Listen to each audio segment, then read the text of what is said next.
Bueno, buenas noches ante todo. Al igual que el coordinador, el host de esta reunión, agradecerles ante todo por haberse dado un tiempo en este feriado largo para poder aprender un poquito más, ¿no? Y nunca dejar la educación y las clases, pues el aprendizaje ante todo, ¿no? El día de hoy vamos a hablar un poco acerca de lo que es el diseño hidráulico de GERRAS, ¿no? Transiciones hidráulicas y un global más acerca de las estructuras hidráulicas, ¿ok? Vamos a comenzar primero con la presentación del ponente, ¿no? De mi persona. A ver. Mi nombre, señores, es Jesús Alberto Panchas Chura. Yo soy ingeniero civil, soy graduado de la Universidad Nacional de Ingeniería. Tengo alrededor de 17 años de experiencia ya laboral en la rama de hidráulica e hidrología.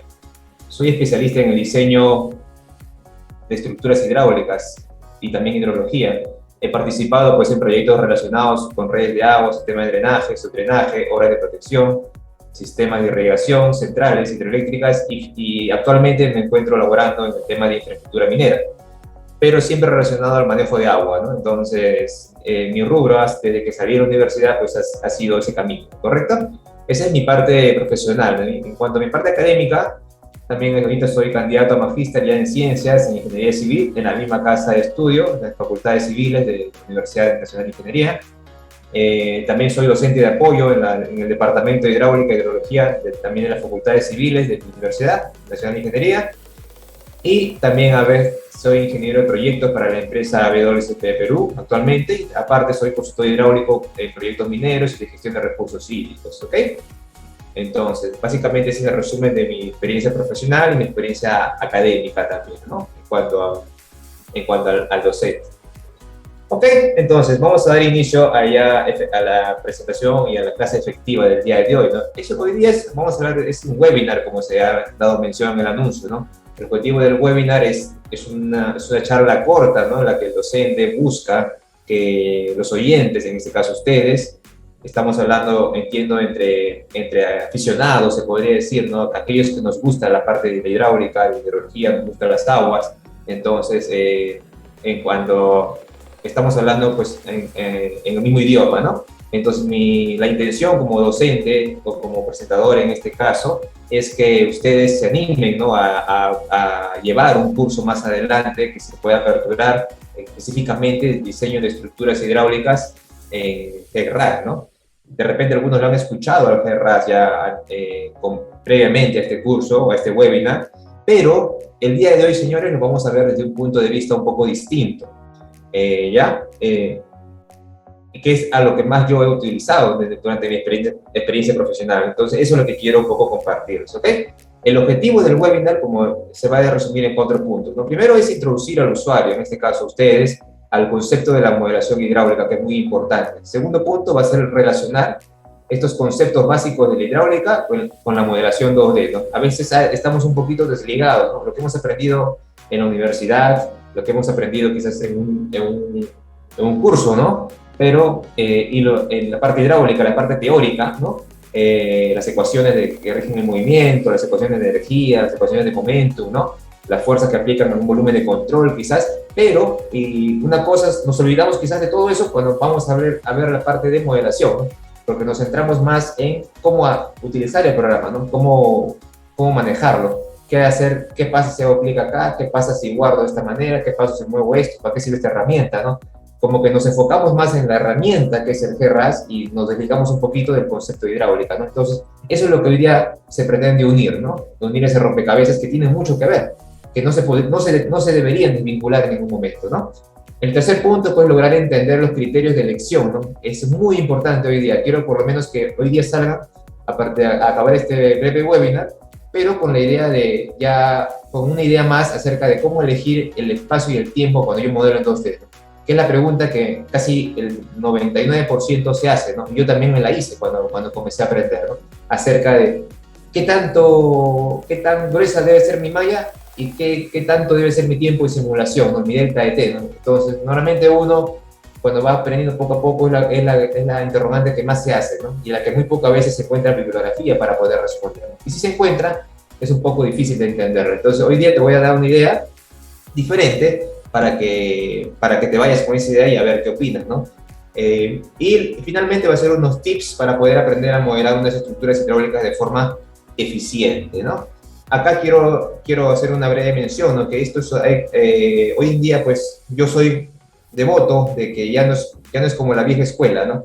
En la que el profesor o el que exponía tenía la razón, no se le podía discutir, ¿no? Sino que acá es un conversatorio, ¿no? En la que el docente siempre está en retroalimentación, ¿no? Y si el alumno o el que lo escucha tiene otra idea, otra forma de resolver un mismo problema, siempre es bienvenido, ¿no? El docente también siempre está abierto a seguir aprendiendo nuevas cosas, ¿no?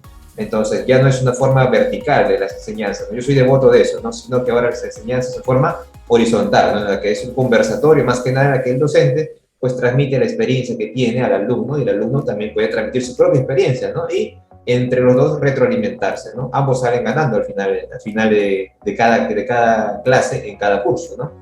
Es lo que yo veo, ¿no? Actualmente en mi experiencia como docente, ¿no? En diferentes ramas de la hidráulica, estoy enseñando, por ejemplo, Universidad Mecánica de Fluidos 2, irrigación, ¿no? O en otros institutos también enseño. Entonces es lo que he podido rescatar, ¿no? ¿Ok? A ver, siempre es bueno, ¿no? Comenzar con una motivación, ¿no? ¿Para qué me he sentado acá, ¿no? ¿Para qué he prendido mi máquina hoy día o me he lanzado al Zoom? Es para, quiero motivarte un poquito a que no te vayas, ¿no? A que nos quedemos acá hasta el final, ¿de qué manera? Te presento unas imágenes, ¿no? Por ejemplo, vemos la imagen número 1, ¿no? La imagen número 1, la imagen número 2, la imagen número 3, ¿no? La imagen número 1, ¿no? Dice, ¿qué observamos en las imágenes, no? Primeramente, observamos canales con secciones, pues, variadas, ¿no? Mira, acá había una sección un poco menos ancha y pasamos a una sección casi trapezoidal más ancha, ¿no?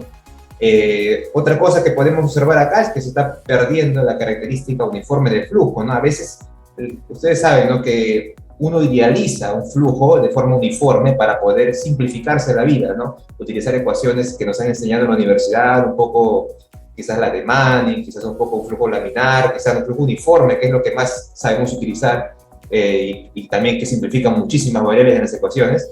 Entonces, queremos siempre que nuestro diseño se aproxime a eso, ¿no? Pero ¿qué pasa cuando nos encontramos con este tipo de problemas, ¿no?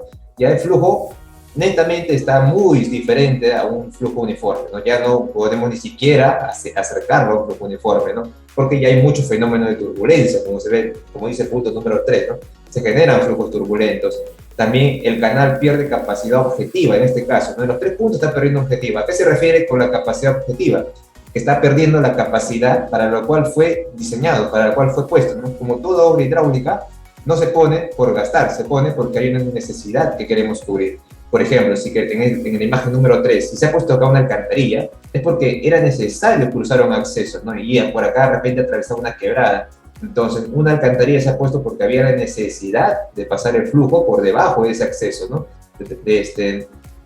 Y se ha optado por una alcantarilla. ¿Pero qué ha pasado? Mira, se ha colmatado de sedimentos, se ha colmatado de residuos sólidos, ¿no? De materia flotante, ¿no? De ramas, mismo desechos humanos, ¿no? Que comienzan a arrojar, ¿no? Entonces, el objetivo que tenía la estructura hidráulica se ha perdido, ¿no? Por eso a eso se refiere el punto número 3, ¿no?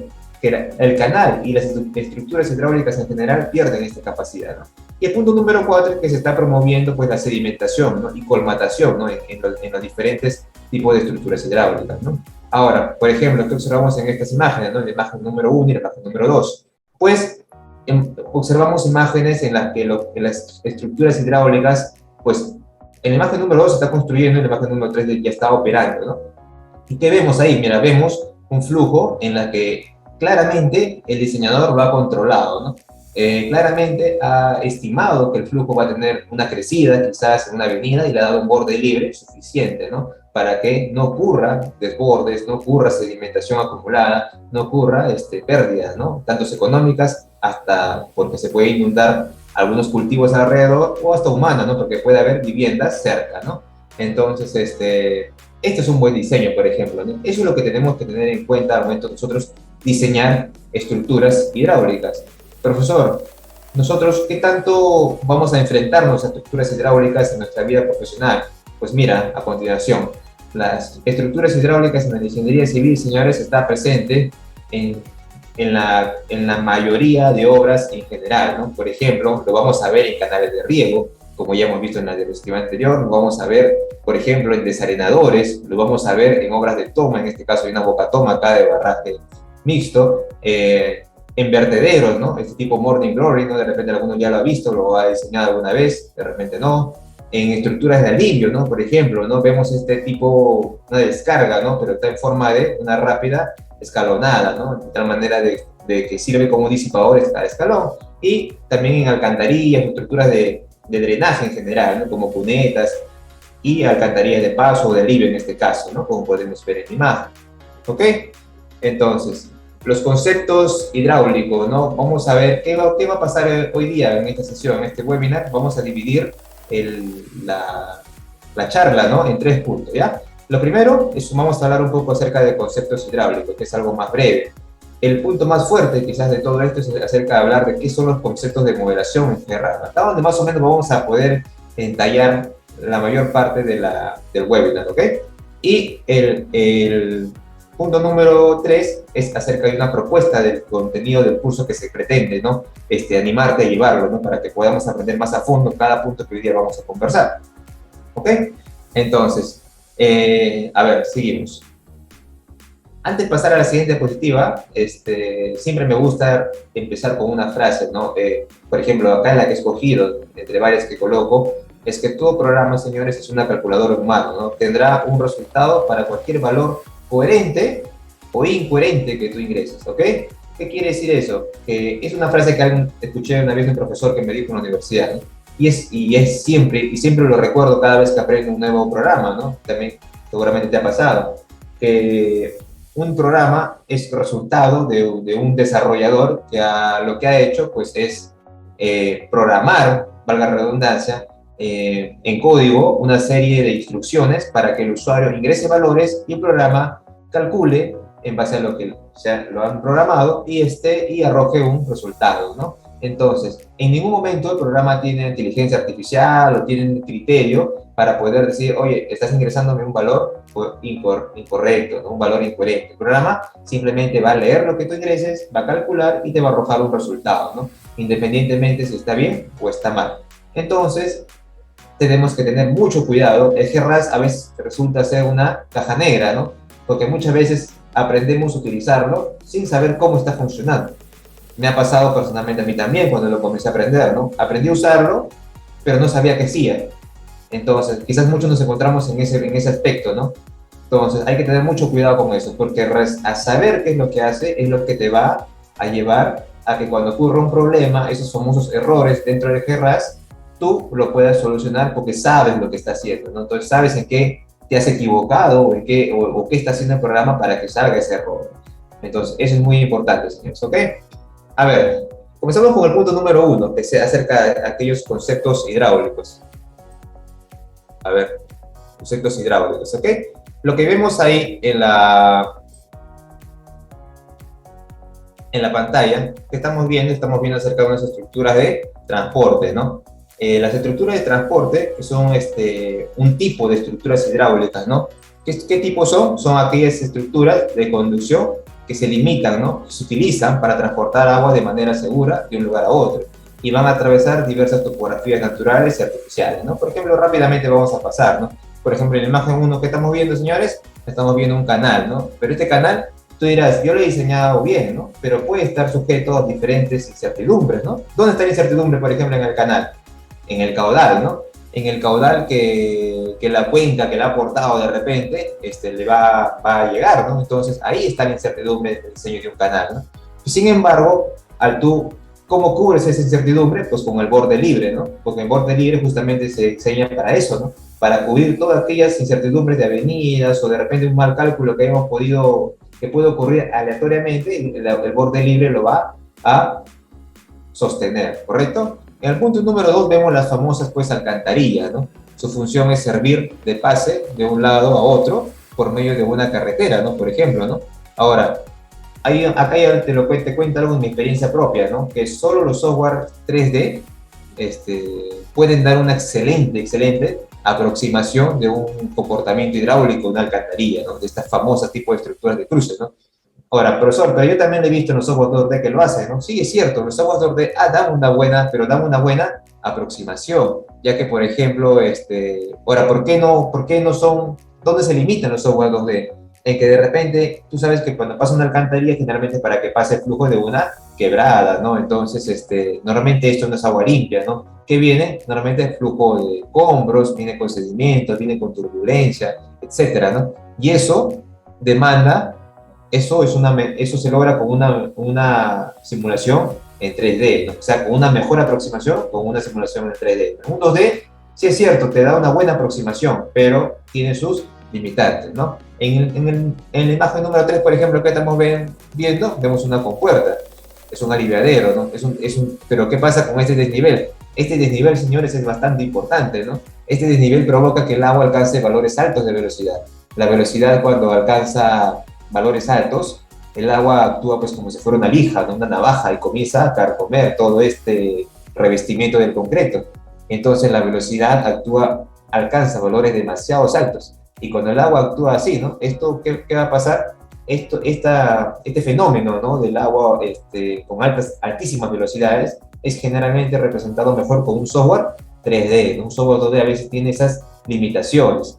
En el punto número 4, por ejemplo, vemos una descarga tipo Morning Glory, como ya te señalé anteriormente, ¿no? Ahora, ya en este curso, por ejemplo, en el curso ya de diseño de obras hidráulicas con GRAS, vamos a ver una buena aproximación de lo que se puede hacer en el 2D, ¿no? Con un Morning Glory, ¿no? ¿Ok? Y en el punto número 5 que estamos viendo, vemos una tubería, pues vemos un flujo tipo a presión, ¿no? Pero ya son tipo tubería, ya está en otro campo de la simulación, ya no es un flujo libre, pues, ¿no? Ya sabemos que hay presión, hay fuerzas de arrastre, ¿no?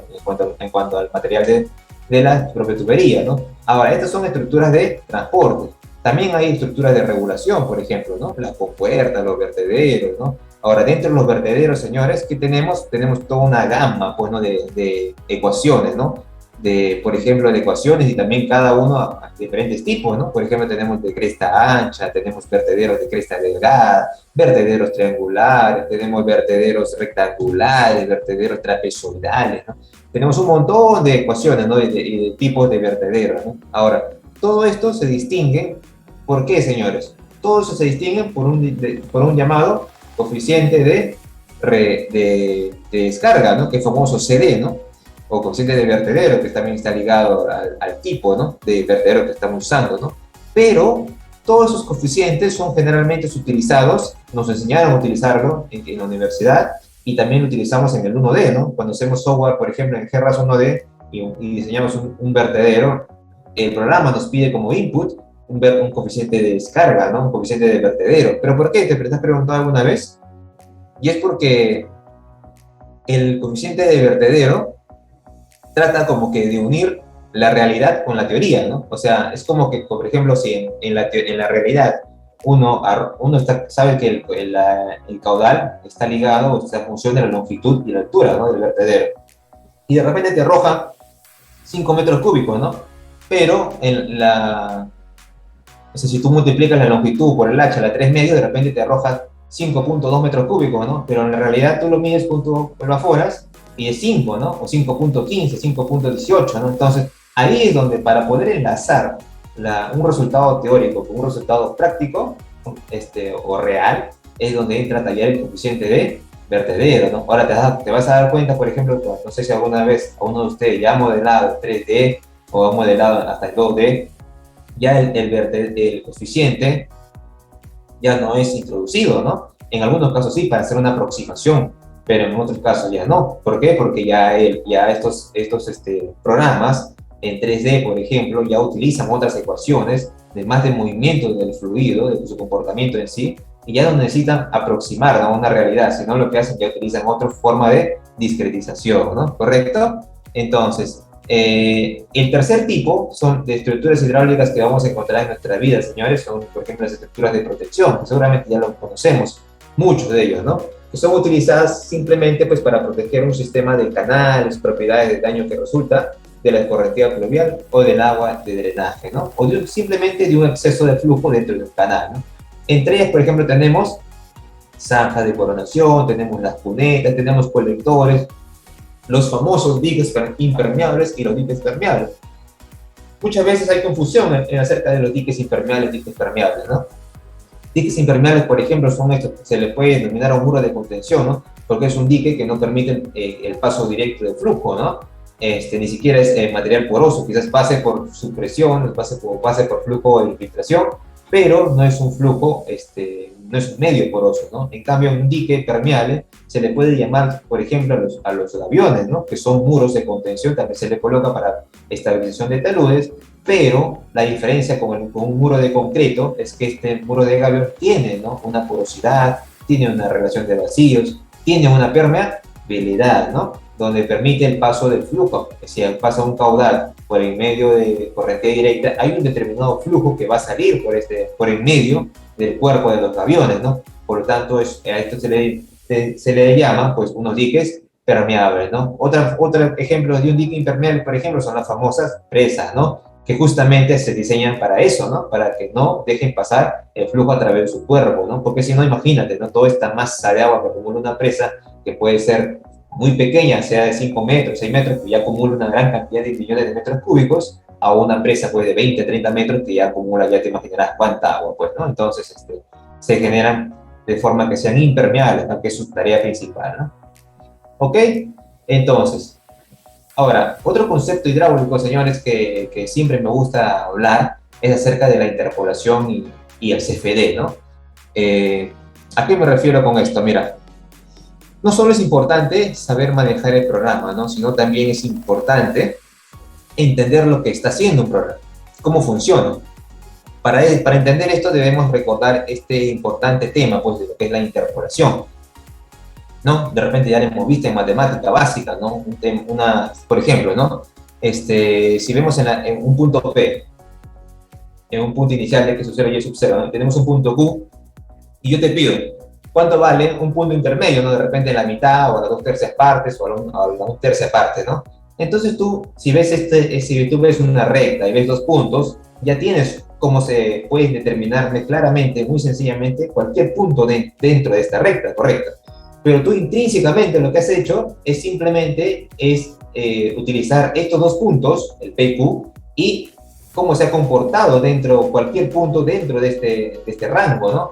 ¿Por qué? Porque no necesariamente puede ser lineal, ¿no? De repente puede ser parabólico, puede ser polinomial, puede ser exponencial, ¿no? Entonces, pero en este caso, como es lineal, tú has necesitado simplemente cómo se comportan en el tramo, pues de forma lineal. Ya, de forma lineal. ¿Y qué has necesitado? Un punto inicial P y un punto final Q, porque ahí quería llegar, ¿no? Porque el P y Q van a definir ese rango, ¿no? Entonces, el CFD, señores, el CFD lo que hace siempre lo llamo, ¿no? Es lo que hace el arte de interpolar, ¿no? Lo que hace es interpolar los resultados entre dos nodos, ¿no? Por ejemplo, ¿no? A estos dos puntos, P y Q, yo le puedo llamar condiciones de contorno. Y traducido en hidráulica, pueden ser un tirante, puede ser un caudal, puede ser un nivel de agua, ¿no? ¿Qué hacen los programas 2D? Lo que hacen los programas 2D es lo que vemos acá en la figura número 2. Por ejemplo, dicen, ¿no? Ya, mira, dentro de mi dominio yo tengo el punto 0 y tengo el punto 6. Ya, correcto. Son puntos conocidos, ¿no? Tienen una condición de entrada y una condición de salida, ¿no? Y el programa lo que hace es hallar, si tú quieres calcular el programa dentro de este dominio del punto 0 al punto 6, lo que hace es discretizar, ¿no? Va a discretizar y hallar los valores intermedios, ¿no? Pero el programa lo que hace es hallar, ¿no? La forma en la que varía, ¿no? El comportamiento de cada punto dentro de ese dominio, que no necesariamente tiene que ser lineal, ¿no? Ahí es donde el programa entra a tallar, ¿no? Nosotros lo podemos hacer de forma matemática, algunas veces no, porque las ecuaciones son muy complejas. Lo que hace el programa es lo siguiente, señores. Es como lo vemos en la imagen, ¿no? Ya, tú quieres hallar valores en este dominio, del punto 0 al punto 6, correcto, ya. Pero lo que yo voy a hacer ya no hay una ecuación matemática que yo resuelva a mano o resuelva cálculo, en forma de cálculo, y me dé exactamente cómo varía en cada punto dentro de este dominio, ¿no? Sino lo que hace el programa, en este caso el Ferraz, es lo siguiente. Dice, ya, ¿quieres hallar puntos intermedios o valores, por ejemplo, de tirante, ¿no? Dentro de este dominio. Pues perfecto. Lo que yo necesito son lo siguiente. Primero, discretizo el dominio. O sea, mi dominio es de 0 a 6. Lo discretizo en 6 partes, ¿no? 0, 1, 2, 3, 4, 5 y 6. Y lo que voy a hallar son valores intermedios, ¿no? En el punto 1, cuánto vale la función. En el punto 1, cuánto vale la función. En el 2, en el 3, en el 4, en el 5. Y en el 6 ya no, porque el 6 es mi condición de contorno, ¿no? En este caso de salida, ¿no? Y eso justamente es lo que te pide el programa, ¿no? Primero, discretizo mi dominio. Segundo, te voy a pedir condiciones de contorno, ¿no? De entrada y de salida. Y tercero, te voy a requerir la ecuación, ¿no? O la función que me caracterice el comportamiento entre estos dos puntos, ¿no? El programa lo que hace es discretiza, ¿no? La ecuación del movimiento. Y ahí es donde, ahora, ¿qué ecuación del movimiento? Por ejemplo, puede ser la ecuación del momento, puede ser la ecuación de continuidad, ¿no? Para el caso de fluidos. ¿Y con qué método lo hace el profesor? Lo hace, tiene diferentes métodos para poder discretizar estas ecuaciones. Y ahí es donde entra a tallar el poder del programa, ¿no? Hay diferentes maneras o métodos de discretizar estas ecuaciones, ¿no? Por ejemplo, te lanzo uno que es muy conocido, diferencias finitas.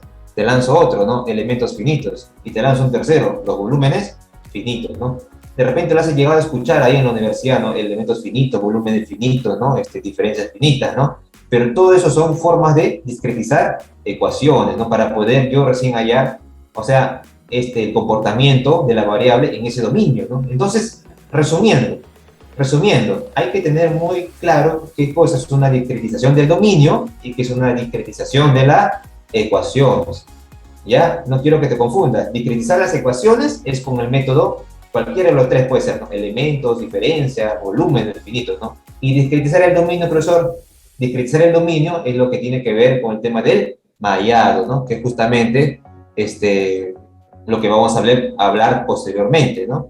Entonces, lo que quiero darte a entender es que ya espero, ¿no? Que con esta explicación estemos listos nosotros para poder entrar no solo al GRAS, sino cualquier programa, ¿no?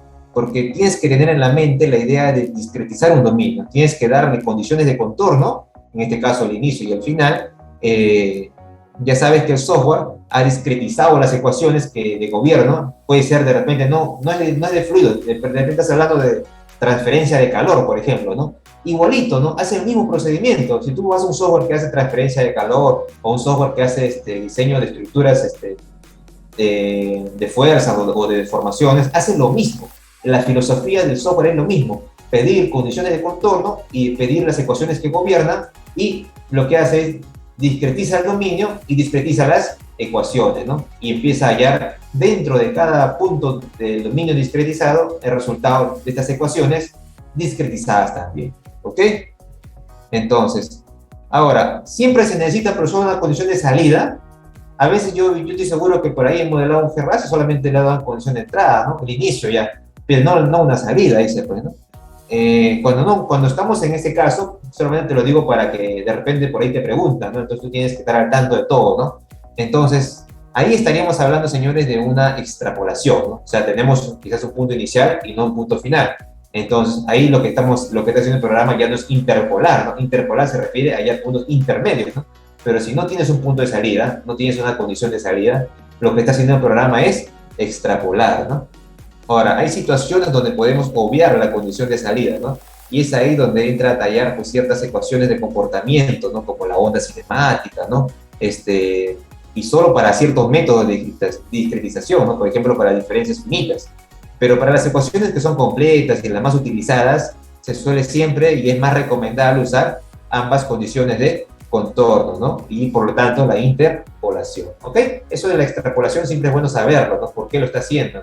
¿En qué caso se da? Pero lo general y lo más recomendable siempre es la interpolación. O sea, si tienes la capacidad y la facilidad de poder darle dos condiciones, siempre es mejor, ¿no?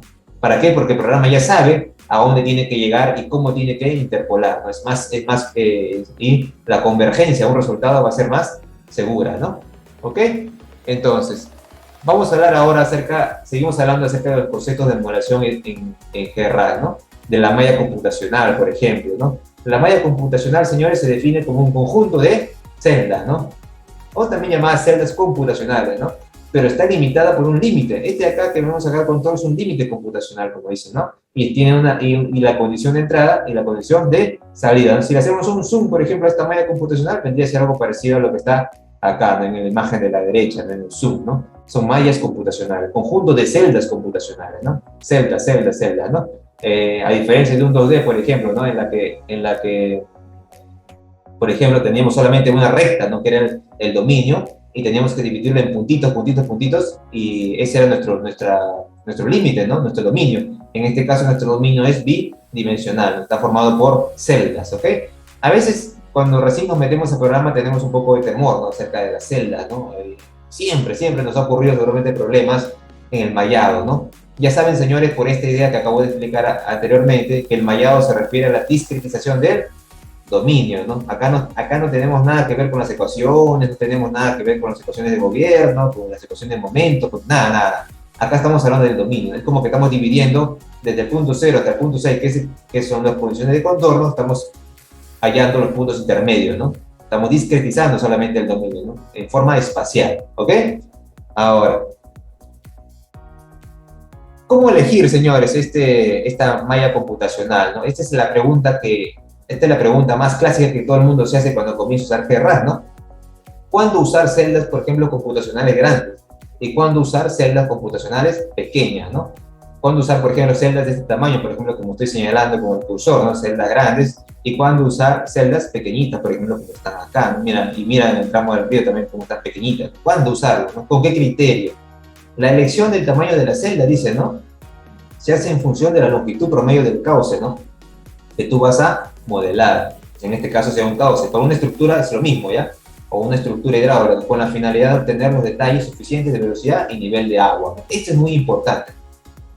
El nivel de detalle que tú quieres obtener de los parámetros hidráulicos, llámese parámetros hidráulicos en la velocidad y el nivel de agua, es lo que va a gobernar para que tú elijas un tamaño de malla, ¿no?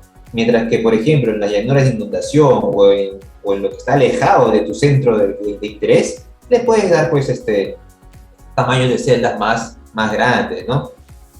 ¿Ok? Entonces, es decir, el tamaño de la malla computacional está en función de las variaciones de las variables hidráulicas, ¿no? ¿Cómo es eso? Por ejemplo, no entiendo todavía, profesor, ¿cómo es eso? ¿No? Para eso, por ejemplo, vamos a ver dos imágenes. Te presento dos imágenes, ¿no? Dice, estamos hablando todavía de la elección del espacio, o sea, estamos hablando de la malla ahorita, no estamos hablando nada de tiempo, solamente de malla. Dice, mira la imagen número 1, ¿no? En la imagen número 1 vemos, por ejemplo, el fondo de una laguna, podría ser, ¿no? Algo plano, ¿no? Una laguna, un lago, ¿no? En este escenario, la variación de las variables hidráulicas, por ejemplo, el tirante, la velocidad, en este caso el flujo está yendo de izquierda a derecha, la variación de estas variables hidráulicas son pequeñas, ¿no? Ahora mira la imagen número 2, ¿no? Por ejemplo, vemos el fondo de un río, podría ser, ¿no? Pero mira, tiene bajadas, tiene pequeñas subidas, otra bajada más fuerte, ¿no? Es bastante irregular, ¿no? Entonces, y mira peor, y mira el flujo, ¿no? Cómo se comporta. De repente acá hay una contracción de flujo, vuelve a subir por un resalte hidráulico, por acá ocurre un flujo rápidamente variado y pum, descarga nuevamente, ¿no? Entonces, de repente acá en una laguna, el tirante Y1 y la velocidad se mantienen como que aparentemente constantes o muy parecidas, ¿no? O sea, las fluctuaciones, las variaciones son casi mínimas, ¿no? O sea, nadie dice que sea estacionario, ¿no? O sea, nadie dice que sea permanente, pero estamos hablando de las variaciones, ¿no? Cómo está variando la variable hidráulica, ¿no? Si yo sé que la variable hidráulica va a variar poco, y acá yo sé que la variable hidráulica, mira cómo varía, ¿no? Mira, acá es un Y1, baja un Y2, sube a un Y3, baja un Y4, ahora sigue hacia abajo, ¿no? Entonces, ese es un tema muy importante para poder nosotros elegir qué tipo de malla utilizar, una malla grande o una malla pequeña. Obviamente, señores, ¿no? En donde encontramos este tipo de zonas, se podría decir, hay que elegir una malla un poco más grande, ¿no? Y cuando vemos este tipo de zonas, donde nosotros más o menos ya como ingenieros, como modeladores, podemos inferir o estimar que se van a producir este tipo de perfiles, hay que darle pues una refinada mejor, ¿no? A la malla, ¿no? O sea, refinar la malla donde se espere mayor fluctuación, ¿no? Esta es la clave, ¿no? Donde espere mayor fluctuación de las variables hidráulicas, ahí dale mayor malla. Es por eso que a veces nosotros encontramos mallados como este, ¿no? O sea, nadie ha sido loco y nadie lo ha refinado la malla de esta manera porque le ha dado al azar, ¿no? Sino que ha tenido un criterio para diseñar una malla de esta manera, ¿no? Su criterio ha sido el siguiente, ¿no? Donde yo sé que no va a haber fluctuaciones, ahí le doy una refinada mayor, ¿no? Y cuando yo sé que no va a haber fluctuaciones, le doy celdas grandes, ¿no? Sabiendo esto, por ejemplo, ¿no? Dice, ¿no? Si el área, alguien dice, ¿no? Sabiendo esto, si por ejemplo, dice, si el ancho de mi río es de 10 metros de ancho de río, ¿cuánto será práctico elegir el tamaño de mi celda computacional?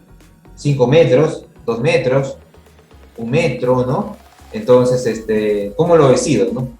Por ejemplo, en este caso, por ejemplo, si me tengo un ancho de río de 10 metros, solamente para que te doy un tip para que lo tengas en cuenta, ¿no? Si por ejemplo, el tamaño es de 10 metros, ¿no?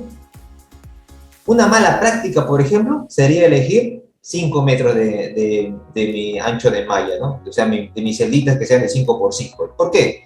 Porque solo tendríamos dos celdas, pues, ¿no? Si mi ancho es de 10 y yo cojo una celda de 5 metros, pues mi ancho de río solamente va a tener dos celdas. Pues, ¿no? En dos celdas ya lo llené todo mi ancho, ¿no? Entonces no habría mucha representatividad, ¿no? Del fenómeno, ¿no? A pesar de que un río se puede comportar hasta de esta manera, ¿no? Por lo tanto, es el tamaño correcto, ¿no? Que yo debo seguir según las buenas prácticas, pues, de la ingeniería. ¿Qué me dice? Elígelo siempre entre 10 a 20 veces, 20 partes, ¿no? O sea, si mi ancho es 10, divídelo entre 10 a 20 veces, ¿no? O sea, entre 10 o entre 20, y eso más o menos tendría que ser tu ancho de celda, ¿no? Por ejemplo, el tamaño correcto según las buenas prácticas podría ser hasta 1 metro de celda, ¿no? Podría ser una buena idea, 1 metro, ¿eh? De 10 metros, 1 metro, ¿no? La décima parte, ¿no? Ahora, también, por ejemplo, podríamos elegir 0,20, ¿no? O sea, 20 centímetros de celda, ¿no? Pero te aseguro que el tiempo de simulación no solo se va a quintuplicar, ¿eh? Sino se va a hacer hasta más, ¿no? Llegando, por ejemplo, a tener hasta corridas de hasta semanas, quizá, ¿no? Por lo tanto, ¿hasta cuándo podemos bajarle? Ahí es donde entra a tallar un tema muy importante, ¿no? Que hay esta tesis de esto, ¿no? Que se llama el famoso análisis de sensibilidad, ¿no? O sea, si, por ejemplo, si vemos que 1 metro nos da una buena representación, hacemos un segundo intento, ¿no? Pero ¿con cuánto? No te vas a lanzar, pues, de 1 metro a 10 centímetros, ¿no? Lánzate a 50, por ejemplo, ¿no? Y vemos qué pasa, ¿no? Si vemos que los resultados se afinan, ¿no? O se mejora, entonces, y no tardó mucho en correr, o sea que el tiempo computacional todavía es viable, ¿no? Entonces, está bien, podemos bajarle quizás a 0,2, ¿no? A 0 o a 20 centímetros de malla, ¿no? Por ejemplo, ¿no? Y vemos qué resultados fueron. Y por ejemplo, ¿qué pasa si a 20 centímetros mis resultados son muy parecidos que a los de 50? Entonces, el análisis de sensibilidad, pues nos dice que ya no es necesario, pues, seguir reduciendo el tamaño de la celda, ¿no? Porque no tiene sentido, no tiene efecto sobre los resultados, ¿no? Si ya con 50 centímetros estoy obteniendo lo mismo que con 20, ¿para qué reducirlo a 20, no? ¿Para qué darle un archivo pesado de 20 de malla si con 50 ya he obtenido lo mismo, ¿no? Entonces, eso es hacer un análisis de sensibilidad, ¿no? Decir hasta cuándo yo puedo seguir reduciendo, de tal manera que mis resultados no varían, ¿no? Entonces, nos quedaríamos, por ejemplo, con 50 centímetros de malla, ¿no? En ese caso, ¿no? Así, señores, es más o menos como uno debe hacerse las preguntas al momento de diseñar, ¿no? De diseñar un mallado, ¿no? Ahora vamos a hablar un poco acerca del tiempo, ¿no? La elección del intervalo del tiempo, la otra gran pregunta, ¿no? Que se hace todo modelador, ¿no? Primera pregunta es la que yo también me hice, ¿no? ¿Qué tamaño de malla usar, ¿no? Si me daban 10 metros, 15 metros, 20 metros, me decían, modélalo. Yo no sabía qué le pongo, pues, ¿no? 50, 1 metro, 10 centímetros, ¿no? Entonces, con este tip que te he dado acerca del ejemplo que te he puesto, ¿no? Primero prueba del análisis de sensibilidad, ¿no? Primero con 1 metro, ¿no? Luego prueba, más o menos calcula tu tiempo, ¿no? Luego pruebas con 50, luego pruebas con 20 quizás, ¿no? Y ves más o menos hasta dónde, cómo va variando, ¿no? Y te quedas con la malla más gruesa que te dé mejores resultados, ¿no? Claro que tú te puedes ir a 1 centímetro de malla, ¿no? Pero te puede tardar meses tu corrida y es en vano, ¿no? Que con 50 lo habéis obtenido muy bien, ¿no? ¿Ok? Entonces, con ese criterio del mallado, ahora pasamos a ver el tiempo. La segunda pregunta, como te digo, ¿no? Que todo el mundo se hace, ¿no? ¿Qué tiempo, profesor? ¿No? ¿Qué tiempo elegir, ¿no? Al inicio, pues, cuando todos aprendemos, A mí también, por ejemplo, me dijeron, ¿no? Colócale un segundo, ¿no? Cuando elegimos el tiempo de simulación, ¿no? Un segundo, coloca el delta de t, ¿no? Y listo, eso bastaba, ¿no? Y uno, pues, a veces, como no sabe, pone un segundo y se acabó, ¿no? Pero cuando estamos aprendiendo es eso, ¿no? Pero de repente viene un supervisor, viene alguien que te revisa y te pregunta, a ver, señor, tú has hecho el modelamiento de este canal, ¿no? Perfecto. ¿Y cuánto tiempo le has puesto? Un segundo. ¿Por qué? Te pregunto. ¿Tú qué le respondes? Escucha, me dijeron así, así es las buenas prácticas, así es recomendable. Entonces, eso no es una respuesta concreta, ¿no? Prácticamente le estás diciendo, le puse un segundo porque sí, ¿no? Porque así me enseñaron, ¿no? Pero entonces un ingeniero no responde de esa manera, ¿no? Tienes que darle un criterio, ¿no? Decir, mira, ¿por qué elegí un segundo, ¿no? A veces el criterio pues más adoptado, porque el que tenemos hasta ahorita, es el criterio de la condición de Courant, ¿no? El famoso tiempo de Courant, ¿no? Es un criterio muy aceptado, ¿eh? Que lo vamos a ver a continuación, ¿ok? La condición de Courant, señores, a veces de repente alguno ya lo ha visto, el famoso C, ¿no? O el CU también a veces le colocan, ¿no? El Courant, ¿no? El Courant establece que el intervalo de tiempo se va a calcular con el número de Courant, ¿no? Ah, mira, entonces acá hay una fórmula, me dices, ¿no? Que yo puedo utilizar para calcular mi intervalo de tiempo. Ya con esto, yo ya puedo respaldar el tiempo que le estoy dando, ¿no? De manera que si me supervisa, ¿no? Yo ya puedo responder por qué lo he elegido ese un segundo. Capaz no era un segundo necesario, capaz solamente que hasta con 2 segundos te permitía. Entonces, podías aumentar un poquito tu tiempo y agilizar tu tiempo de simulación, ¿no? Ahora, el número de Courant, señores, no es muy difícil, ¿eh? Es simplemente aprenderse, ¿no? El número de Courant es la relación entre dos cosas, la celeridad física y la celeridad numérica, ¿ok? Y en hidráulica es una condición necesaria, pero no suficiente, ¿no? Para la convergencia y estabilidad de modelos. Acá te está diciendo muy claramente que esto es una condición necesaria, pero no suficiente. ¿Qué quiere decir? Que no puedes restringirte a rajatablas a esta condición, pero te da una idea, ¿no? Te da como que un criterio, es como que te orienta, es un criterio aceptable, ¿no? Para poder decidir qué tiempo ponerle, ¿correcto? Es mejor que simplemente no tener ninguna razón de por qué haber elegido un segundo, ¿no? Sin embargo, con el tiempo de Courant, ya nosotros podemos tener un respaldo de por qué elegir ese un segundo, ¿no? O por qué elegir 0.8 o 0.7 segundos. Entonces, ¿qué era la condición de Courant? Una relación, simplemente entre la celeridad física y la celeridad numérica. Allá, mira, más o menos de esto te da la idea, ¿no? Es como que lo real entre lo numérico o el modelo, lo real entre lo físico y el papel, ¿no? La velocidad física y la velocidad numérica, o sea, lo que te bota el número de la ecuación, ¿no? Esta es la condición de Courant. ¿Cómo es eso, profesor? Mira, acá te lo voy a tratar de explicar de una manera más dinámica y espero que se entienda un poquito mejor que lo que está en los libros, ¿no? Mira, ¿qué te decía Courant? Es la relación entre la celeridad sabes que es C, ¿no? Física y la numérica, y tal, CF y C, listo, ¿ya? La celeridad física te dice, ¿no? Es lo que tú observas en campo, ¿no? O es lo que tú esperas encontrar en campo. O sea, física, por eso viene su nombre, ¿no? La física, la real, ¿no? La que observamos, ¿no? La celeridad física, ¿cómo lo calculo? Profesor, si recién voy a hacer el modelo, justamente quiero hacer mi modelo para saber qué velocidad voy a obtener, ¿no? Entonces, ¿cómo calculo la celeridad física? Ah, ya. Espérate, pues la celeridad física tú la puedes estimar también de una forma dinámica o cinemática. Hay dos formas, ¿no? Si la celeridad es dinámica, usas una ecuación de Lagrange.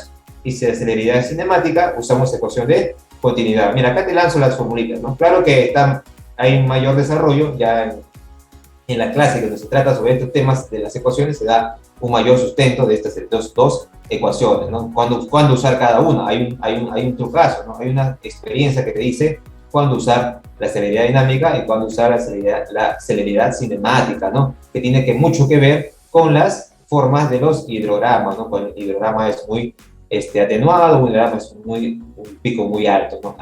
Por ahí tiene que ver el tema de cuándo usarlo, ¿no? Cada una de estas ecuaciones. Y mira, pues, ¿no? La celeridad física es posible calcularla, ¿no? O estimarla sin necesidad de haber hecho todavía el modelo, ¿no? Y la velocidad física que entra en el criterio de Courant simplemente es la mayor, ¿no? Es la máxima velocidad, la dinámica o la cinemática, ¿no? Cualquiera que tú obtengas, la mayor es la que te vas a llevar al criterio de Courant, ¿no? Claro que hay dos formas, ¿no?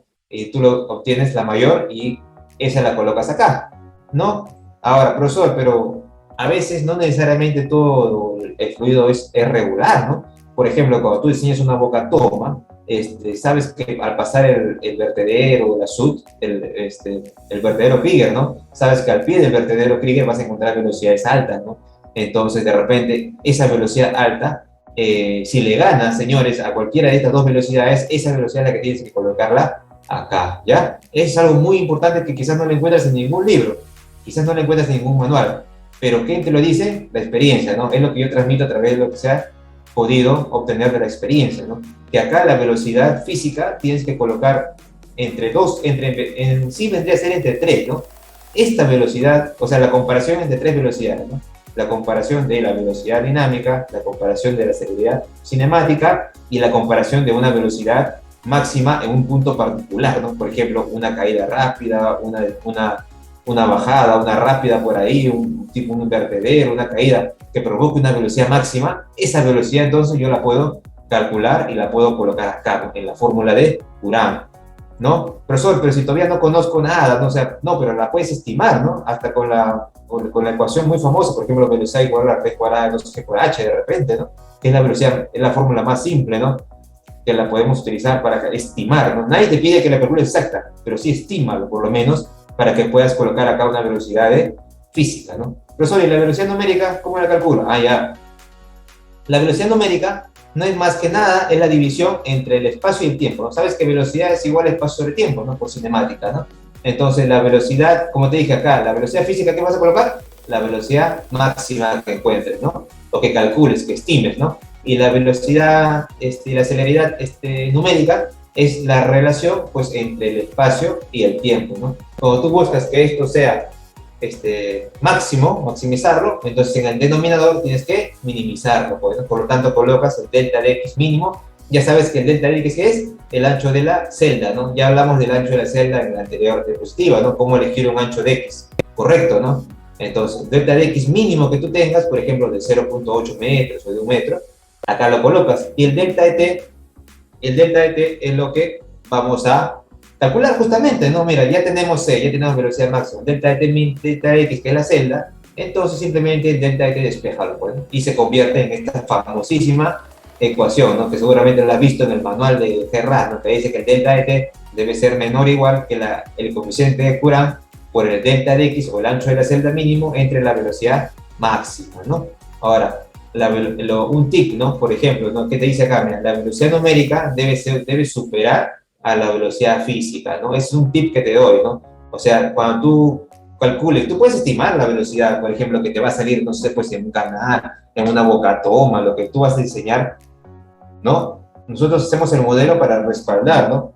Pero podemos estimarla, ¿no? Con fórmulas que nos han enseñado, pues, en las clases, ¿no? En la teoría, ¿no? Entonces, esa velocidad máxima la puedes colocar acá. El delta de x sale de tu mallado, ¿no? Que has diseñado. Y el profesor, y el c, ah, ya, pero el c tiene un valor máximo, que es 1, ¿no? Generalmente se puede colocar hasta 2, 3, ¿no? Pero lo que más se recomienda es que c valga 1 como máximo, ¿no? Entonces, si ya tienes estos tres valores, puedes estimar un delta de t, ¿no? O sea, debe ser menor o igual. De repente te sale delta de t menor que 0, por ejemplo, que 2. Entonces, 2 segundos o 2.5 segundos. Entonces, colocaré, pues es viable que coloques un delta de t hasta de 2 segundos, ¿no? Ya no solamente colocas 1 segundo, que era más o menos lo que siempre hacíamos, ¿no? ¿Se dan cuenta, señores? Entonces, el número de Courant nos da un criterio, un respaldo, ¿no? Para poder nosotros utilizar, elegir, ¿no? Un delta de t correcto. ¿Está bien? Entonces, ahí tenemos otro tip, ¿no? De cómo saber utilizar un delta de t. Esto quizás en los libros está medio diferente, ¿no? Pero es lo que te digo, ¿no? O sea, él trata de usar de que la velocidad máxima sea la velocidad, no solo la dinámica o la cinemática, sino la velocidad máxima de un punto particular. Puede haber una caidita por ahí, ¿no? Esa utilízala, ¿no? ¿Ok? Entonces, por lo tanto, antes de correr tu modelo, tú debes calcular o estimar la velocidad máxima y el delta de x mínimo. ¿Ok? Entonces, hablando de eso, vamos a seguir hablando acerca de la modelación en Ferrat, por ejemplo, 2D, ¿no? Dice el tipo de mallado. El tipo de mallado, pues, fue diseñado. ¿Por qué he colocado, pues, este tema? Porque en la modelación de estructuras hidráulicas, las mallas estructuradas siempre van a ir mejor que las mallas no estructuradas, ¿ya? Básicamente resumo todo esto para no hacerlo muy largo el webinar. Resumo todo esto, ¿no? Las mallas estructuradas, señores, siempre, siempre van a ser mejor que las mallas no estructuradas. No necesariamente mejor en representación, pero mejor en cálculo sí, ¿no? Porque vamos a ver que las mallas, por ejemplo, estructuradas, trata de utilizarlo para lo que son, como su nombre lo dice, tema de estructura, ¿no? Cuando tú veas estructuras, canales, bocatomas, desarenadores, rápidas, pozas, trata de, señores, de diseñarlo o de modelarlo con una malla estructurada. Y trata de usar estas mallas no estructuradas quizás para la llanura de inundación, para terreno, ¿no? Recomiendo usar esto, ¿no? Pero esto trata de usarlo para mallas estructuradas. Ahorita vamos a ver por qué una malla estructurada es mejor que una malla no estructurada en cuanto a, en cara al tiempo de simulación y a la eficacia, ¿no? Acá te muestro. Justamente ¿no? Es dos imágenes. Dice, mallado triangular no uniforme. Mallado cuadrilátero no estructurado, dice, pues, la eficiencia del cálculo, ¿no? Dice, ¿no? De acuerdo, pues, señores, a investigaciones que ha hecho el Cuerpo de Ingenieros de Estados Unidos, ¿no? Sabemos que ahí la investigación es financiada, ¿no? O sea, hay gente que se dedica a investigar y a probar de diferentes maneras, modelaciones, para obtener resultados, ¿no?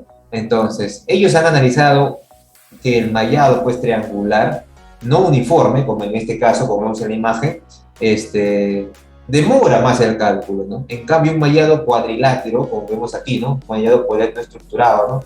Quizás tiene una diferente forma, no está estructurado, ¿no? Pero son cuadriláteros, ¿no? Mira, tienen casi cuatro lados, ¿no? Cuatro lados, todo, ¿no? Y está de cierta manera como que un poquito ordenado, ¿no? Se entiende más, ¿no? En cambio, el mallado cuadrilátero no estructurado tiene, pues, señores, una mejor eficiencia en el cálculo, ¿no? Se ha demostrado eso, ¿no? Se han hecho diferentes estudios que han modelado la misma estructura, el mismo dominio, las mismas condiciones de contorno, la misma máquina incluso, para no diferenciar las velocidades, y se ha demostrado, pues, que una malla de cuadriláteros no estructurado, su tiempo de simulación es menor que un mallado triangular no uniforme, ¿no? Es por eso, ya saben que si se demora menos, es más eficiente, pues, en el cálculo, ¿no? Y ya saben que si demora menos el costo computacional, ¿no? Así uno se puede demorar 2 días, el otro un día. Ahí está un día de costo computacional, que es bastante, ¿no? Cuando hablamos de modelamientos profesionales, ¿no? ¿Ok? Es por ello, señores, que el GRAS, como vemos acá una imagen, mira, del dominio del GRAS, un mallado en el GRAS usa mallas, las mallas en GRAS son cuadriláteros, y pueden ser hasta polígonos, profesor, pero acá veo de más lados, mira, 1, 2, 3, 4, 5, 6, 7, ¿no? Vemos de más lados, sí, usa polígonos hasta de 8 lados, ¿no? Pero lo que más tiende a usar son cuadriláteros, ¿no? ¿Pero por qué? Porque demoran menos, ¿no? Y es menor costo computacional hacer un cálculo en cuadriláteros en vez de triángulos, ¿no? Pero ¿por qué, señores, el mallado triangular demora más que el mallado cuadrilátero, ¿no? Si ambos no son uniformes, al final ambos convergen, ¿no? La práctica dice que es por un tema de transmisión de información, ¿no? Ustedes saben, señores, por ejemplo, si yo quiero transmitir una información a esta celda que está acá, esta celda, lo que va a estar acá, lo que va a requerir es información de las celdas predecesoras, ¿no? O sea, las 3 que están acá, ¿no? Esta de acá. Igual, ¿no? Calculo este de acá también va a depender de la que está acá, ¿no? Y la que señalo aquí va a depender de las 3 predecesoras, ¿no? Entonces, la transmisión de información a la celda predecesora, a la celda que le sigue, es mucho más fácil y mucho más rápida en un mallado, pues, cuadrilátero, ¿no? En cambio, miren acá, si yo tengo esta celda y quiero transmitir información a esta celda, pues necesito de sus celdas contiguas, ¿no? Que son, mira, todas estas que están por acá, ¿no? Quizás puede ser 3, 4, 5, me tienen que converger. Tengo que hacer las ecuaciones en cada una de estas y hacer que converjan para recién dar el resultado en esta malla, ¿no? En cambio, la transmisión de información aquí demora más, ¿no? En cambio, una malla de cuadriláteros es más rápida justamente por eso, ¿no? ¿Ok? Entonces, ahora vamos a hablar un poquito acerca de ahora, profesor, y hasta dónde lo tengo que extender, ¿no? Por ejemplo, mi área que yo requiera, ¿no? La optimización, dice, de la malla computacional consiste en reducir la extensión de su área, claro, y solo el área efectiva de extensión, como el propósito de disminuir el tiempo de simulación del modelo, ¿no? Por ejemplo, vemos acá un modelamiento de un río, ¿no? Mira, de un cauce, ¿no? pero mira la malla hasta dónde se ha extendido, ¿no? Mira, incluso hay un poco de malla que no tiene efectos, no tiene flujo, mira, no tiene tirante, ¿no? Pero igual se le dio un poquito más, ¿no? ¿Por qué no se malló toda esta zona, ¿no? Toda esta llanura está por acá, ¿no? Lo pudiste haber hecho, ¿no? Pero la extensión de una malla, pero si, o sea, extender una malla hasta este punto, ¿para qué, no? Si al final no voy a obtener resultados, ¿no? Todo esto va a estar malla vacía. Solamente lo que vas a hacer es que el programa le haga más cálculos, ¿no? Demore más en calcular y en decirte lo que ya era evidente, ¿no? Pues que acá no va a haber tirante y acá no va a haber flujo, no va a haber velocidad, no va a haber velocidad de corte, no va a haber nada, ¿no? Tú ya lo sabías de por ende, pero le diste más chamba, como dice el programa, solamente para reafirmarte lo que ya sabías, ¿no? Entonces, eso no es optimizar, ¿no? Optimizar se refiere a usar el mínimo recurso en el menor tiempo para lograr el mismo resultado, ¿no? Entonces, yo tranquilamente mallaba hasta por acá, lo limitaba a esta zona, y ya sabía que por ahí voy a obtener mis resultados, entonces, ¿para qué fallar en el resto, ¿no? Claro, ¿no? Tú dices, profesor, pero a veces no sabemos, ¿no? Hasta dónde vamos a, y cómo yo sé hasta dónde va a llegar el flujo, pues, ¿no? Si recién es la primera vez que estoy modelando. Claro, para eso lo que se hace es un premodelamiento, ¿no? Con mallado grueso, ¿no? Ya utilizas malla gruesa. Si tu ancho, por ejemplo, acá era de 20 metros, no sé, pues dale malla de 5 metros de repente. No es un modelado definitivo, es un modelado, se le llama un premodelamiento, ¿no? En la que uno más o menos obtiene resultados y el programa ya te dice más o menos hasta dónde aproximadamente va a llegar, ¿no? El flujo. Entonces, viendo un premodelamiento, tú puedes elegir hasta dónde vas a elegir tu área de extensión efectiva, ¿no? ¿Ok? Ahora, segundo punto que también, otro punto que es muy importante hablar, ¿no? Al momento de hacer un modelado en GRAS, es acerca de la eficiencia de la malla computacional, ¿no? Por ejemplo, es hablar, pues, acerca de las transiciones graduales, ¿no? Por ejemplo, ¿no? Dice, profesor, pero de repente acá tengo un mallado grueso, ¿no? Mira, acá tengo un mallado grueso. Y en el mismo KOC necesito un mallado más fino, ¿no? Por ejemplo, como está acá, ¿no? Mira, mallado finito, voy pasando un mallado más grueso, ¿no? No me voy a lanzar, pues, de 0.20 metros de ancho de malla a 2 metros de ancho de malla, pues, ¿no? No me voy a lanzar a tan malla. Por ejemplo, si acá tengo 1 metro, puedo darle acá la siguiente línea de mallado, le puedo dar 2 metros, la siguiente mallado puedo darle 4 metros, la segunda de 6 metros, ¿no? O sea, tiene que ser el cambio de tamaño de malla o de celda, debe ser de forma gradual, ¿no? Eso es importantísimo, ¿no? Hay que hacer las transiciones de forma gradual, no pasarse de un extremo al otro. ¿Por qué? Porque lo que vas a generar son errores en el momento de hacer el cálculo en GRA, ¿no? Y también va a intervenir en la eficiencia del modelo, ¿no? Quizás si no tú tienes errores, lo que vas a hacer es que vas a demorar más tiempo de calcularlo, ¿no? Porque el programa va a tener complejidades al momento de recalcular cada nodo, si pasa de una celda pequeña a una celda grande de forma abrupta, ¿no? ¿Ok? Ahora, la extensión, dice, del área efectiva, ¿no? La eficiencia de la malla computacional, señores, mejora la transmisión de la información, como vuelvo a decir, ¿no? Por eso es que es muy importante.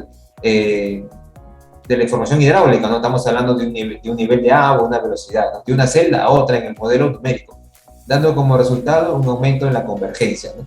Reduce los problemas de estabilidad y disminuye el tiempo de simulación. Ahora, no es que, por ejemplo, hacemos una malla por gusto, ¿no? O sea, no es que nosotros nos tiramos 2 días o un día entero en hacer el mallado simplemente porque estamos perdiendo el tiempo, sino es para hacer diferentes, tú no haces un mallado para una sola corrida, ¿no? Sino es un mallado para diferentes corridas. Es por eso que nosotros invertimos quizás un poquito de tiempo, unas horas de tiempo en hacer un buen mallado y que nos va a servir para diferentes corridas, para diferentes caudales, ¿no? Entonces, es importante darse su tiempito, pero para poder invertir ese tiempito en hacer un buen mallado, ¿ok?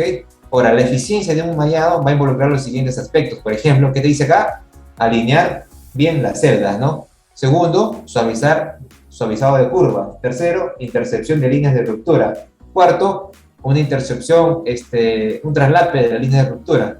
Y quinto, una proximidad perpendicular de la línea de ruptura en el límite de la malla. Profesor, no se entiende cómo es esto. Mira, estos 5 puntos, mejor lo vas a entender con gráficas. Mira, ahí está. ¿A qué se refiere con el primer punto que te decía? Alineación de la celda, ¿no? Acá está, mira. La alineación de la celda, señores, se refiere a que si no hacemos un pretrabajo en el suavizado, por ejemplo, de las celdas, por ejemplo, en una curva, ¿no? Miren esta curva, ¿no? Si nosotros no hacemos este presuavizado en la alineación, en el suavizado, Esto tiene que ver, va de la mano, ¿ya? La alineación y el suavizado. Tienes que hacer los dos para lograr que en las curvas, por ejemplo, se logre este tipo de efecto, ¿no? Mira, acá, mira, se ha hecho como tipo cuando hacías el corredor, ¿no? En Civil 3D, ¿no? Se va haciendo a través de un punto céntrico, va haciendo el mallado de esta manera, ¿no? De tal manera que las celdas se alineen a la curva, ¿no? Si no haces esto, lo que vas a provocar es que acá se produzca una mazamorra de celdas, ¿no? De cualquier tipo, ¿no? De ocho lados, de 7 lados, ¿no? Pero si tú logras un mallado de esta manera, se trabaja el mallado, señores. Este va a beneficiarte de manera notoria, ¿no? En tu rendimiento de tu modelo, ¿no? Ahora, ¿a qué se refiere el punto C, por ejemplo, el que dice el traslape en la línea de ruptura? La línea de ruptura saben que son de acá, ¿no? Traslape, ¿no? ¿Qué quiere decir esto? Traslapes. Línea de ruptura son líneas, es como que los break lines que usábamos, por ejemplo, para hacer una superficie en el Civil 3D, ¿no? Que era más o menos líneas guía que tú le decías, oye, si vas a hacer un mallado, si vas a hacer una triangulación en el Civil 3D, por ejemplo, decirle, ¿no? Respétame este cambio de línea de ruptura, ¿no? Por acá no pases ninguna celda, ¿no? Todas las celdas deben estar o bien para la izquierda o bien para la derecha de esa línea de ruptura, ¿no? Esa es una línea de ruptura. Entonces, no se deben traslapar la línea de ruptura, ¿no? Entre una y la otra, ¿no? Y la intersección igual, ¿no? La intersección trata de que entre líneas de ruptura sean de forma perpendicular. Mira, por ejemplo, es una línea de ruptura, acá viene otra, y se hace de forma perpendicular, de tal manera que el mallado te salga bien bonito, ¿no? Indiscutiblemente, ¿no, señores? Si aquel modelador que me viene y me presenta un mallado de esta manera, se ve claramente que su mallado va a ser primeramente rapidísimo y seguramente va a ser de manera eficiente, ¿no? Los resultados van a ser más confiables, ¿no? Porque se nota, ¿no? Se nota a leguas que le ha dedicado un buen tiempo a hacer un correcto mallado, ¿no? Y el último punto se refería a la proximidad, ¿no? Esto, ¿no? Mira, cuando viene una línea de ruptura, trata de que la línea de ruptura con tu condición de contorno sea perpendicular, o sea, casi 90 grados. Profesor, si no es 90 grados exactos, no importa, pero lo que te recomiendo es que trates a lo más que se pueda que sea 90 grados. Si no se logra 90 grados, lo más que se pueda, ¿no? Lo más que se parezca, ¿no? ¿Ok? Vamos a ver este tema, por ejemplo, en un curso. En el curso próximo, sí lo vamos a ver, porque vamos a ver un ejemplo, por ejemplo, de un canal curvo, ¿no? O sea, no un canal curvo, un canal que tiene curvatura, ¿no? Que tiene este tipo de alineamientos, ¿no? Entonces, es ahí donde vamos a ver todo este tema que estamos tratando acerca del mallado, ¿no? Vamos a ver este tema, o sea, cómo se hace este tipo de mallado, cómo se hace este suavizado, este alineamiento del mallado para lograr un mallado de esta manera. Y vas a ver, ¿no? Que cuando corramos de esta manera, con este mallado, la velocidad, el tiempo de computacional va a ser mucho menor que hacerlo de una manera irregular. Vas a ver, te vas a dar cuenta en el ejemplo, ¿no? Y finalmente, señores, vamos a tratar un poco acerca de lo que son las ecuaciones de la continuidad, ¿no? En las ecuaciones, muchas veces me lo dicen, ¿no? Parecen complicadas, pero en realidad no lo son, ¿no? Solamente que lo que hemos estado haciendo es que no estamos acostumbrados, ¿no? A verlo, ¿no? Pero en la práctica se vuelve más sencilla, ¿no? Cuando tú te acostumbras a tanto ver estas ecuaciones, una, con un modelo, con el otro, con un tercer modelo, viene otro modelo, o sea, comienza a modelar tantas veces que estas ecuaciones que parecen que tienen que ver con el tema, pues, de divergencia del caudal, divergencia de un movimiento, de las fluctuaciones, de las condiciones de contorno, de las fuerzas que intervienen en el equilibrio, todo eso, entonces ya se te hace un poquito más sencillo, ¿no? Con la práctica, ¿no? Por ejemplo, ¿no? La ecuación de continuidad, sabemos muy bien, no vamos a entrar a detalle cada término, pero sabemos que se va a interpretar como que la masa no se crea ni se destruye, ¿no? Solamente se transforma, ¿no? O mejor dicho, traducir en otras palabras, ¿no? Todo lo que entra es igual a lo que sale, ¿no? Dentro de un diferencial de volumen de control, ¿no? Que quizás ya lo hemos visto en algún curso por ahí, ¿no? Y la ecuación de momentum, o la ecuación de momento, ¿no? ¿A qué se refiere? Viene a partir, como se recordarán, de la segunda ley de Newton, ¿no? Y es un equilibrio, ¿no? Entre las fuerzas que intervienen en una masa diferencial de fluido, ¿no? Ahora, pues, estas ecuaciones son las ecuaciones, pues, que discretiza el G-RAS, ¿no? ¿Te acuerdas que habíamos hablado de ecuaciones que vas a discretizar, ¿no? Que esté acá, ¿no? ¿Qué comportamiento tiene el G-RAS? Perdón, ¿qué comportamiento tiene el fluido, ¿no? Y que va a discretizar el G-RAS para poder interpolar el resultado en cada celda o en cada celda de dominio, pues son estas ecuaciones que vemos acá, ¿no? Estas son las ecuaciones que el G-RAS va a discretizar, ¿no? el programa, ¿no? Y esto es lo que se representa, no es más que cómo se mueve pues el flujo, ¿no? A lo largo de un dominio dado, ¿no? Ahora, en el curso, señores, vamos a aplicar, ¿no? Obviamente, término por término, y vamos a ver también cómo se van simplificando o lo que significa cada término de estas ecuaciones y cómo intervienen pues en los distintos casos, ¿no? Por ejemplo, cuando hay sedimentos, cuando no hay sedimentos, cuando el flujo es un laminar, cuando el flujo es turbulento, cuando el flujo es uniforme, cuando el flujo es no permanente, cuando el flujo es permanente, ¿no? Y vamos a ver en cada caso cómo se van simplificando términos grandes. Por ejemplo, simplifica este término, no queda solamente esto. Entonces, vamos a ir simplificando cada término de tal manera de que vamos a ver en cada caso cómo analizar, ¿no? O sea, partimos de este caso general y vamos a ir simplificando dependiendo del caso en que nos vamos a ir encontrando, ¿no? En el curso vamos a ir explicando término por término qué significa cada término y cómo lo va simplificando, por qué se simplifica, ¿no? Cuando el flujo es uniforme, por qué se simplifica cuando el flujo es laminar, por qué se simplifica esto cuando el flujo es turbulento, ¿no? Entonces, todo eso vamos a ir viéndolo al detalle, ¿no? Esa es la importancia del curso, ¿no? Ahora, por ejemplo, la propuesta, ya vamos al punto número 3, ¿no? La propuesta del contenido del curso, señores, va a ser este que está acá, ¿no? GERRAS aplicado a obras hidráulicas, va a ser este contenido, ¿no? Es un contenido que he tratado de sintetizar, ¿no? No es corto, es más o menos larguito, porque se empieza a explicar modelo por modelo cómo se van simplificando las ecuaciones que hemos visto a continuación, ¿no? Por ejemplo, primeramente siempre se comienza con la introducción al GERRAS, siempre se comienza con eso, para que el alumno obviamente el alumno que entra al curso tiene que tener alguna noción de la hidráulica, ¿no? De lo que vamos a hacer, y vamos a utilizar una introducción al GERRAS, la versión última que estamos viendo, ¿no? Que está en la página web. Lo segundo que se ve es la modelación en causas naturales, que es quizás el curso que más encontramos en la red, ¿no? Y en videos en YouTube quizás encontramos un montón de cómo hacer modelación de GERRAS en causas naturales, ¿no? Y lo que es la aplicabilidad que más se le da, ¿no? Quizás inundaciones, ¿no? Tirantes, saber, ¿no? Llanura de inundación, fajas marginales, ¿no? Todo eso es la aplicación más común que tiene el GERRAS, ¿no? En lo que son las causas naturales, ¿no?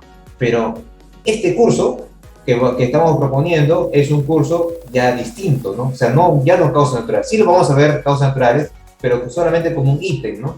Como una clase quizás, ¿no? Para que más o menos se orienten, ¿no? Y luego de eso vamos a entrar a lo que son estructuras hidráulicas, ¿no?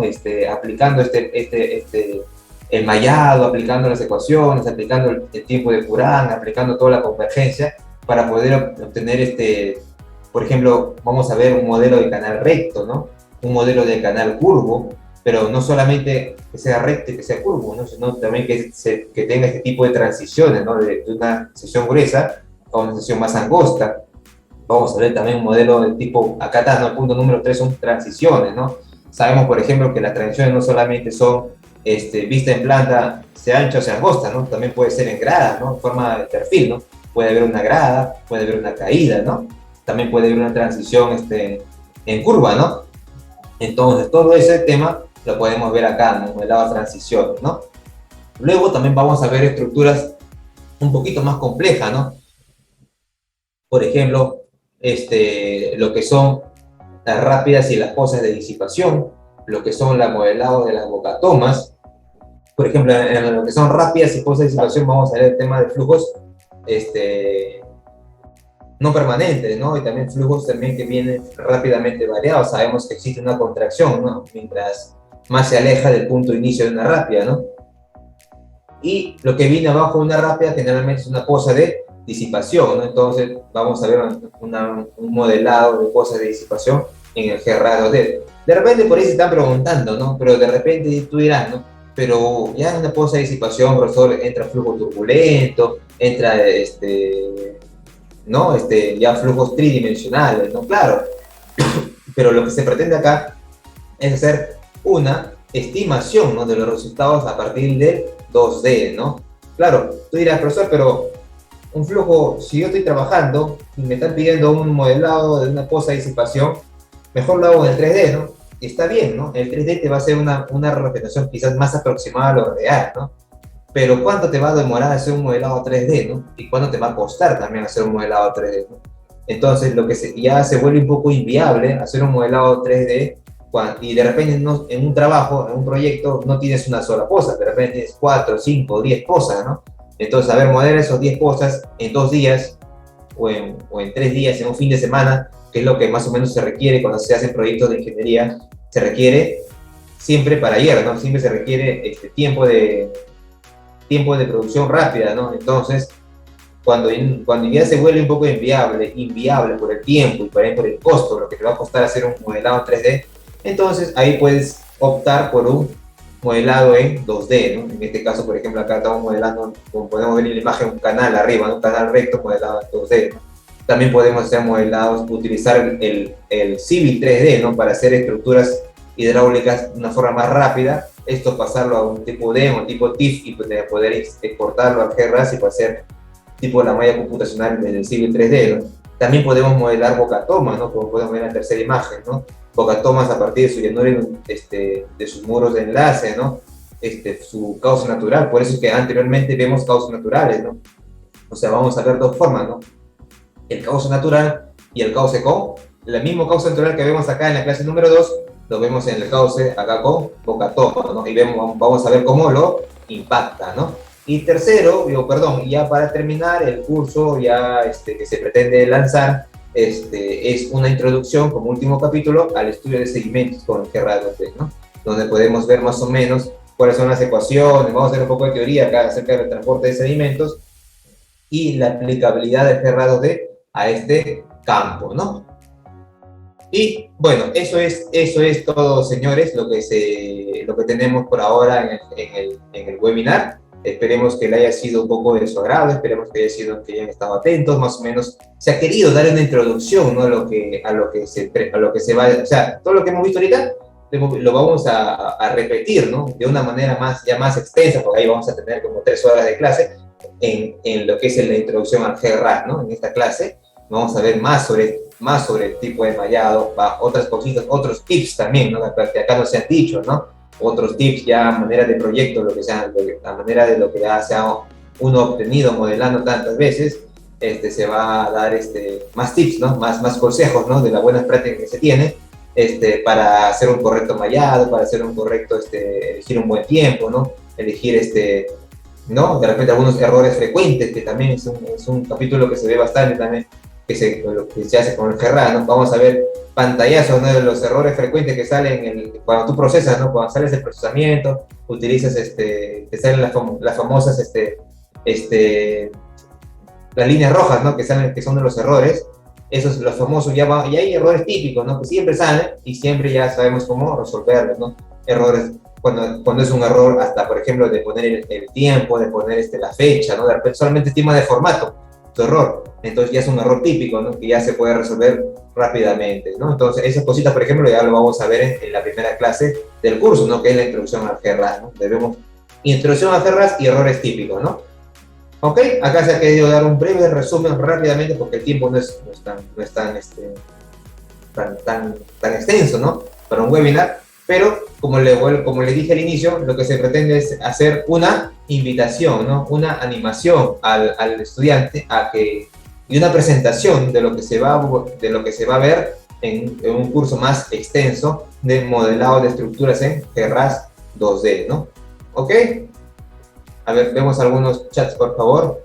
Acá dice, no sé si se visualiza, Eder nos comenta, dice, ingeniero, para un elemental concepto hidráulico en una gradiente muy alta, el punto más bajo tiende a expandir su área de flujo expansivo, ¿cómo puede conseguir esta versión de claro?